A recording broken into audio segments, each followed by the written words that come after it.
மங்காத்தா மங்காத்தா படம் ரிலீஸ் பண்ணி சக்கப்போடு போட்டுன்னு இருக்குது. ஆனால் இந்தியாவில் இன்னும் ரிலீஸ் பண்ணல. அதான் என்ன காரணம்னு தெரியல. எப்படி சிரிக்கிறாரு பாருங்க நம்ம தலை அஜித்துடைய பர்த்டே இன்றைக்கி மே 1. இன்றைக்கி தான் அவருடைய பர்த்டே. நல்ல ஒரு ஹாப்பி பர்த்டே அப்படின்னு விஷ் பண்ணி ஒரு வீடியோ ஒன்று போடலாம் அப்படின்னு நினச்சேன். பயங்கரமான ஒரு படம். அடுத்தது வந்து விடாமுயற்சி வருதுன்ட்டு ரொம்ப நாளாக நம்ம வெயிட் பண்ணியிருக்கோம். அது எப்போ வரும்னு தெரியல. எப்படி இந்த வருஷம் வரும் போல இருக்குது. தீபாவளிக்கு வரும்னு நினைக்கிறேன். ஏன்னா அவருக்கும் டைரக்டருக்கும் ஏதோ ப்ராப்ளம் அப்படின்றாங்க.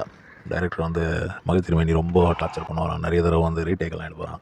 இந்த மாதிரி பெரிய ஸ்டார்கிட்டெல்லாம் ரீடேக்கெல்லாம் எடுத்தால் வேலைக்கு ஆகாது. திடீர்னு பார்த்தா வேறு ஒரு படம் வேறு ரிலீஸ் பண்ணியிருக்காங்க. தீனா வேறு ரிலீஸ் பண்ணியிருக்காங்க. அதுவும் பயங்கரமாக ஓடின்னு இருக்கான். திடீர்னு பார்த்தா இவர் பிரியாணி செய்துனுக்கிறார். என்ன கதைன்னு தெரியல.